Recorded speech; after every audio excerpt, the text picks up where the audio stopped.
Bonjour à tous, c'est Philippe Guillouard de Trek Eco sur Vie Aventure. J'espère que tous ceux qui sont en vacances profitent à fond de ces mois d'été qui sont vraiment chauds et ensoleillés. Quant à ceux qui sont chez eux ou qui ne sont pas en vacances, mais j'espère malgré tout qu'ils peuvent profiter aussi au moins des week-ends ou de quelques sorties dans la nature afin de pouvoir récupérer un tout petit peu d'énergie équilibrante. Nous en avons tous besoin. Alors la vidéo d'aujourd'hui, je l'ai fait pour clôturer toute la série de vidéos que j'ai fait sur le charbon actif. Donc dans cette vidéo, nous allons voir ce qu'est le charbon de bois, le charbon activé, ainsi que toute leur utilisation dans la vie pratique. Pourquoi cette vidéo? Eh bien parce que dans le but de cultiver l'autonomie, l'utilisation du charbon de bois et du charbon actif est absolument indispensable. Il faut savoir comment ça fonctionne et dans quel domaine on peut utiliser celui-ci. Pourquoi? Parce que c'est un matériau qu'on peut trouver absolument partout ou qu'on peut faire soi-même, qui ne coûte pas cher, voire qui est totalement gratuit et surtout naturel. D'emblée, j'aimerais dire que ce qu'on peut faire avec le charbon activé, on peut le faire avec le charbon de bois. Pourquoi? Parce que le charbon activé, c'est du charbon de bois qu'on a amélioré. Qu'est-ce qu'on a amélioré dans ce charbon? Eh bien, ce sont les capacités à produire des réactions chimiques particulières qui en font ses caractéristiques. Alors, je vais les détailler un tout petit peu tout à l'heure. On utilise pour ce faire surtout du bois. On utilise aussi d'autres matériaux, parfois des déchets, des os, des choses comme ça. Mais pour l'utilisation qu'on en a, nous, dans notre vie quotidienne, il faut utiliser essentiellement du charbon de bois végétal. Alors les essences de bois qui sont utilisées globalement, ce sont les peupliers, les saules, les tilleuls, les bouleaux. Ça sont des bois durs, des bois tendres ou des bois demi-durs, si vous voulez, du sapin, du pin. Et dans les bois durs, il y a le chêne et le hêtre, par exemple. Ce qu'il est important de comprendre, c'est que ce qui caractérise le charbon de bois et le charbon activé, c'est le fait qu'il soit composé de nombreux pores et de nombreuses fissures. C'est le fait qu'il possède ces choses-là qui lui confèrent ses propriétés, ses caractéristiques. Alors comment est-ce que ces pores se trouvent dans le charbon de bois? Eh bien, lorsqu'on fait chauffer du bois, lorsqu'on démarre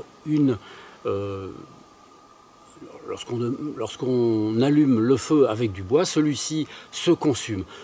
Sans aller jusqu'à le brûler totalement, ce qui le réduirait à des cendres, on bloque, si vous voulez, cette carbonisation de telle sorte que il ne reste plus à l'intérieur du bois que pratiquement que le carbone qui le compose. Alors, le bois est composé majoritairement de carbone, mais pas seulement. Ce qui fait que lorsqu'on amène à une température élevée ce bois, donc il est de l'ordre de 600 degrés environ pour faire du charbon de bois, lorsqu'on l'amène à ces températures élevées, eh bien, toutes les autres substances et autres éléments qui sont autour du carbone s'évaporent par la chaleur et laissent à leur place des espèces de trous ou fissures qui permettront justement à ce carbone, à ce bâton de carbone qui va rester, d'absorber des éléments extérieurs, éléments qui se trouveront dans le milieu dans lequel on va l'installer. Et évidemment, plus il y aura ces pores, plus il y aura ces fissures, et plus ce charbon sera actif. C'est ce qui a poussé ensuite donc l'industrie à produire du charbon de bois activé. Comment on active le charbon de bois? Eh bien, une fois qu'on a fait du charbon de bois, ça prend... Carboniser du bois, ça prend environ une huitaine d'heures à peu près, 6-8 heures, ça dépend de la quantité évidemment qu'on fait. Mais grosso modo, c'est un petit peu ce qui se passe. Ensuite, on prend ce charbon, après l'avoir mené à une température élevée, on va encore l'amener à une température encore plus élevée, de l'ordre de 800, voire 1000 degrés, peut-être un petit peu plus. Et là, sous l'action d'une espèce de soufflerie, on pulvérise de la vapeur d'eau. Cette vapeur d'eau va créer une espèce de choc thermique qui va finir de faire s'échapper les derniers éléments qui restent encore collés au carbone, mais qui n'en sont pas. Ceux-ci, donc, s'en vont et par ce choc thermique, il se produit des espèces de fissuration et de nouveaux pores qui vont donc démultiplier ceux qui étaient déjà présents dans le charbon de bois. Ainsi, ce charbon de bois devient du charbon de bois activé ou charbon actif. Et c'est celui-ci que, de manière générale, on emploie dans le commerce. Alors sachez que ce qui est le plus couramment utilisé pour faire ce charbon activé, ce sont les coques de noix de coco, parce qu'elles sont peu chères et parce qu'il y en a en quantité importante. Il n'est pas nécessaire de couper un arbre ou de détruire un arbre pour avoir ce qui permet de faire ce charbon de bois. Ce qui importe dans le charbon de bois comme dans le charbon activé, c'est la surface en contact avec l'élément dans lequel on le plonge. Ça peut être aussi bien de l'eau que dans l'air. Donc plus cette surface en contact est importante et plus ce charbon sera actif. C'est ainsi que certains charbons activés peuvent avoir une surface en contact de l'ordre de 400 mètres carrés et d'autres de 1200 voire plus encore mètres carrés. Donc à chaque fois, je vous l'ai dit, ça va dépendre de l'essence de bois qui a utilisé et ensuite des méthodes qui ont servi à augmenter, à activer cette porosité. Il faut savoir qu'il y a, en plus de la méthode dont je vous ai parlé, une méthode qui est chimique, qui consiste à utiliser des acides, qui soient de l'acide phosphorique ou de l'acide chlorhydrique, qui permettent de multiplier ces pores. Évidemment, cette méthode est un peu moins intéressante parce qu'elle laisse des résidus, donc il faut toujours essayer de choisir quand c'est possible, mais de manière générale, c'est le procédé qui est utilisé pour le charbon activé à partir des coques de noix de coco. Donc c'est un charbon qui est activé par un procédé naturel de pulvérisation aqueuse. Alors, je le répète, tout ce qu'on peut faire avec du charbon activé, on peut le faire avec du charbon de bois. Donc si vous n'avez vraiment pas d'argent pour vous acheter du charbon activé, vous pouvez faire du charbon de bois et l'utiliser. Avec cette petite, je dirais, distinction à ne pas oublier, c'est que le charbon activé possède des propriétés qui sont plus étendues que celles du charbon de bois. Donc il faudra changer plus souvent le charbon de bois qu'on ne changera le charbon activé lorsqu'on les utilise tous les deux. Autre chose, il est plus aisé d'acheter du charbon activé lorsqu'il est en petits grains, voire en poudre, plutôt que de devoir soi-même briser le charbon de bois, de telle sorte en faire soit des petits morceaux, soit de la poudre. Néanmoins, il faut savoir qu'on peut le faire dans les deux cas. Voilà. Passons, si vous le voulez bien, maintenant à l'utilisation pratique qu'on peut faire de ce charbon de bois ou de ce charbon de bois activé. Vous allez voir, c'est simple et vraiment, c'est d'un usage quotidien qui est accessible à tous. Je vais vous donner une liste qui n'est pas exhaustive mais qui est suffisamment grande, qui va vous permettre de pouvoir d'utiliser votre charbon de bois ou votre charbon de bois activé. La première chose, on l'a déjà vu dans les vidéos que je vous ai données, on va pouvoir nettoyer l'eau. Ça, c'est très important et c'est pour ça que j'ai insisté par ces 3 vidéos, car l'eau est l'élément le plus important pour notre vie. Il est en même temps ce qui représente la plus grande partie de notre organisme. Donc une bonne eau conditionnera un bon état corporel, mais aussi un bon état de notre esprit, car il ne faut pas oublier que notre cerveau est irrigué par le sang, d'accord, mais le sang est composé en très grande partie d'eau. Si cette eau est de bonne qualité, le sang sera lui aussi de bonne qualité, et tous les liquides qui sont dans notre organisme, autres que le sang, car le sang ne représente que 5 litres à l'intérieur de notre organisme, tous les liquides seront ainsi de bien meilleure qualité et notre corps pourra travailler d'une façon qui sera plus aisée. Donc il y a d'abord le nettoyage de l'eau, il y a le nettoyage de l'air. Alors j'en ai parlé sous la forme du masque à gaz parce que ça peut représenter quelque chose d'intéressant, mais le principe est le même pour les hottes aspirantes ou pour pouvoir assainir parfois l'air dans certaines pièces de la maison. Donc on le verra tout à l'heure. Nous allons voir comment, grâce aussi au charbon actif, on peut diminuer la salinité de certains aliments, comment on pourra nettoyer ses dents, comment on peut enlever les odeurs corporelles et les odeurs qu'il y a parfois dans la maison qui sont un petit peu désagréables, comment nettoyer des légumes de telle sorte qu'ils soient dénués de, on va dire, de produits chimiques éventuellement si ceux-ci ont été en contact avec des choses extérieures.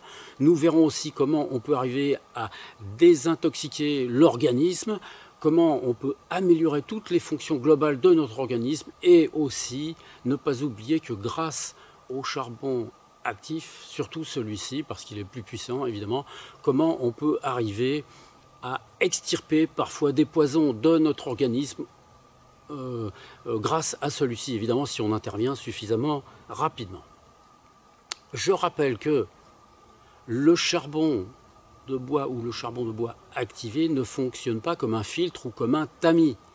Il fonctionne par ce qu'on appelle par adsorption, c'est-à-dire qu'il colle autour de lui et dans tous les trous qu'il y a qui forment ces pores, ce dont je vous ai parlé tout à l'heure, c'est grâce à une espèce de collage des éléments extérieurs qu'il retient les substances qui peuvent être néfastes pour notre santé ou pour notre organisme.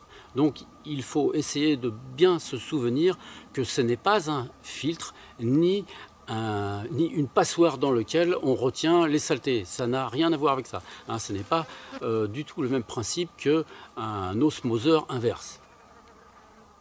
Voilà, si vous vous rappelez de ça, vous saurez à peu près comment utiliser le charbon actif. Alors commençons tout de suite par le nettoyage de l'eau. Alors je ne vais pas le développer, je l'ai fait suffisamment, je vais simplement rappeler qu'il suffit de laisser dans l'eau une quantité de charbon actif pendant toute une nuit pour que pendant la nuit, l'eau soit suffisamment nettoyée pour être, si vous voulez, beaucoup plus propre qu'elle ne l'était au départ, car le charbon de bois comme le charbon activé a la propriété d'attirer à lui les substances qui sont nocives, une grande partie, on va dire, des substances qui sont nocives, des poisons qui sont dans l'eau, des produits chimiques, etc., etc., ainsi que, comme je l'ai déjà expliqué, certaines substances radioactives. Donc allez voir les vidéos pour ceux qui ne les ont pas vues. Surtout, je vous invite à bien écouter à chaque fois tout ce qui est expliqué pour éviter de commettre des petites erreurs. Alors je vais juste répondre à beaucoup de personnes qui m'ont écrit, car beaucoup m'ont écrit après avoir fait ce système, étant très satisfait de celui-ci. Ceux qui ont tendance à le laisser sans fonctionner pendant un certain temps trouvent qu'il y a une formation de petites algues vertes. C'est tout à fait normal, car c'est un système qui doit fonctionner en permanence. Dès le moment où vous le laissez à l'air libre pendant un certain nombre de jours, c'est comme dans la nature, il y a une formation vivante qui s'installe sous forme de ces algues. Comme on doit changer le charbon régulièrement, eh bien, changez à chaque fois tout votre système en lui passant un petit coup de nettoyage à chaque fois que vous mettez votre charbon neuf, en sachant que si vous mettez une quantité de charbon, essayez de viser une durée suffisamment longue pour ne pas avoir à nettoyer tout le système tous les jours, ça serait dommage. Voilà. Pour ce qui concerne le nettoyage de l'air. Alors le principe du nettoyage de l'air consiste à faire passer de l'air, à faire circuler de l'air à travers un espèce de filtre dans lequel se trouve du charbon actif. Il suffit pour cela d'insérer du charbon en grains dans des tissus que vous aurez préalablement cousus, plusieurs poches de tissu que vous mettez les uns au-dessus des autres, et il vous faut faire passer un courant d'air à travers celui-ci pour que l'air qui est derrière récupéré soit filtré. Il est évident que Les systèmes de nettoyage qui sont vendus dans le commerce sont beaucoup plus efficaces que ceux qu'on peut faire soi-même parce que ça demande tout un attirail. Néanmoins, il peut être intéressant de connaître ce principe dans des petits endroits comme les WC par exemple, qui sont des petits lieux ou des endroits dans lesquels on range du linge, etc. On peut parfois installer ce genre de système. Je l'ai fait plusieurs fois, en tout cas au cours de ma vie, et ça fonctionne très bien. Ça ne demande pas beaucoup d'entretien. Le masque à gaz que je vous ai présenté peut se faire, quant à lui, de diverses formes. Ne le sous-estimez pas, car nous sommes toujours soumis à notre insu dans des situations dans lesquelles on est parfois totalement démuni. Et c'est dommage de se retrouver démuni alors qu'on peut être prêt. Ce n'est pas grand-chose à faire, en tout cas être toujours prêt à faire face à quelque chose. Nous ne vivons pas dans un monde pacifique, nous ne vivons pas dans un monde où les gens sont tous le cœur sur la main. Il faut donc être conscient qu'il peut y avoir des choses qui arrivent de manière tout à fait inopportune de la part des gens ou de la part d'autres choses, même des circonstances naturelles dans lesquelles il nous faudra utiliser justement ce savoir-faire naturel. Alors un point qui peut être intéressant pour tout le monde parce qu'il est facile à réaliser, c'est le fait de pouvoir absorber les mauvaises odeurs. Alors commençons par les mauvaises odeurs corporelles. Les mauvaises odeurs corporelles, eh bien, ce sont surtout sous les bras, donc au niveau des aisselles. Il suffit tout simplement de faire comme des petites poches à thé, c'est-à-dire de prendre 2 ou 3 petits linges que l'on coud l'un avec l'autre et dans lesquels on met du charbon actif intérieur.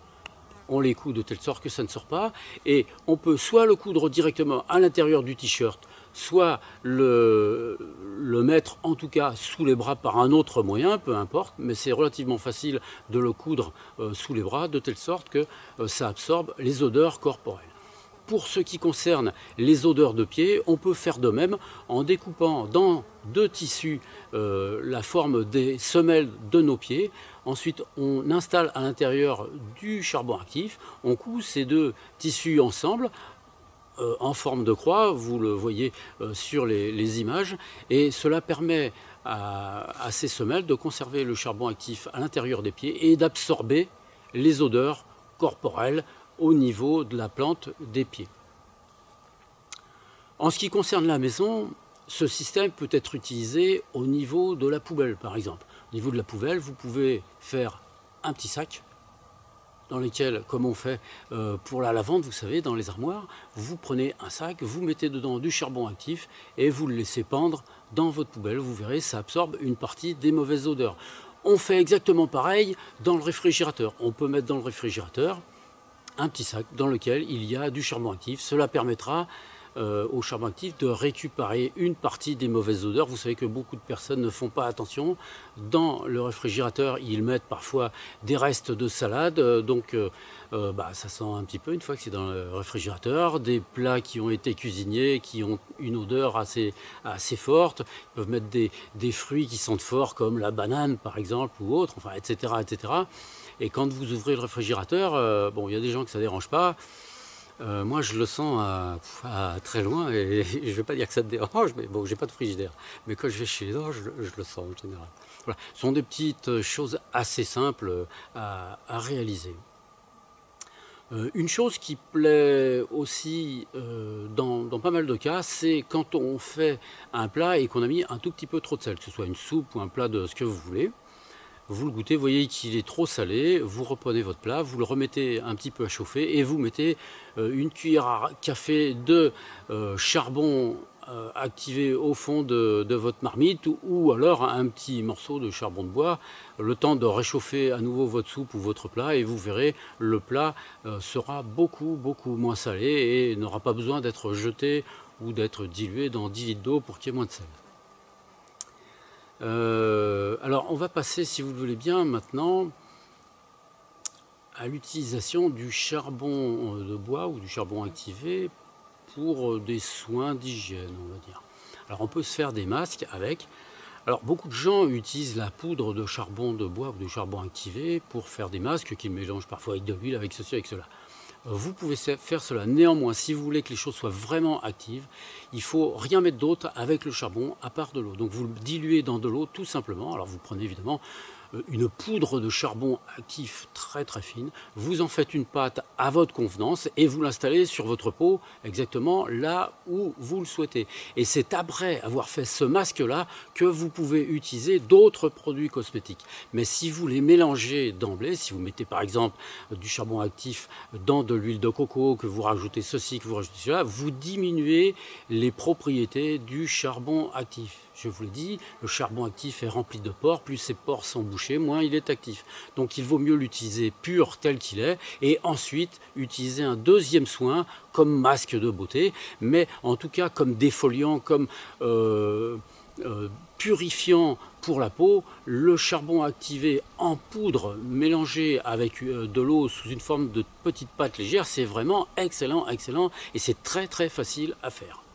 Vous pouvez en tout cas, alors là sans rajouter quoi que ce soit, mettre une goutte simplement d'huile essentielle, que ce soit par exemple de la lavande, que ce soit du géranium, que ce soit du patchouli, que ce soit... Il faut que ce soit une huile essentielle qui permet à la peau de se régénérer. Hein, ne choisissez pas trop des huiles essentielles compliquées, ni forcément désinfectantes. Le charbon est par lui-même déjà en partie désinfectant. Vous pouvez utiliser aussi votre charbon actif ou le charbon de bois comme un dentifrice. Alors, certains veulent l'utiliser tous les jours en le mélangeant à d'autres produits.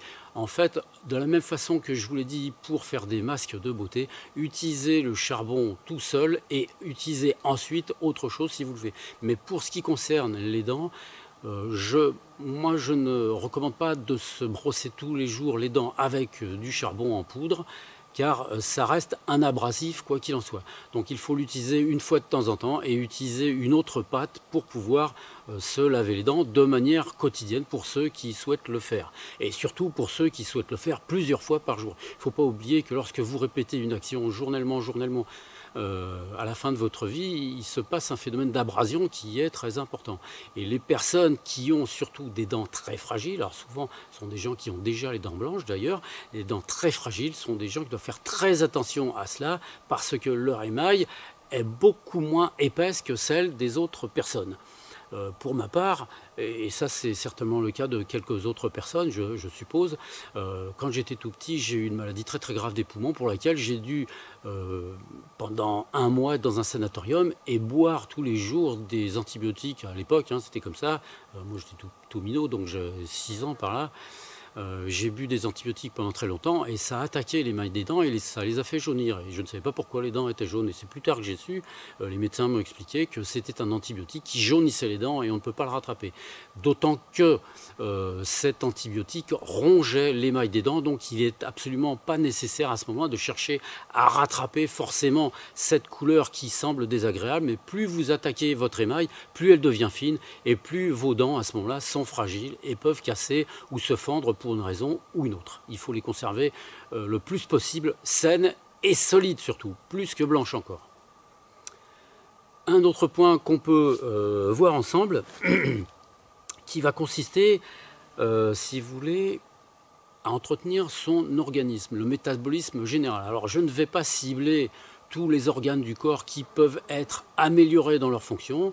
Je dirais simplement que pour pouvoir améliorer le métabolisme global de l'organisme, il suffit simplement pendant environ une semaine, il n'est pas nécessaire de le faire trop longtemps, mais pendant au moins une semaine à 10 jours, utiliser une cuillère à café de charbon actif dans un grand verre d'eau que vous laissez toute la nuit stagner et que vous buvez au matin à jeun. Il faut savoir qu'il ne faut rien prendre ensuite pendant une heure si vous voulez que ça ait une activité réelle. C'est exactement pareil lorsque vous voulez utiliser le matin quelque chose, de telle sorte que votre corps puisse l'assimiler et en subir des conséquences favorables. Il ne faut absolument rien prendre après quelque chose que vous prenez à jeun. Si vous prenez par exemple un macérat glycériné de figuier parce que vous êtes nerveux, parce que vous avez besoin un petit peu de vous détendre, si vous buvez du café dans les 10 minutes qui suivent ou si vous mangez du chocolat dans les 15 minutes qui suivent, votre macérat glycériné de figuier va vraiment diminuer son action. Or, c'est un macérat glycériné qui a eu une action qui est vraiment fabuleuse. Donc, il faut utiliser les choses correctement.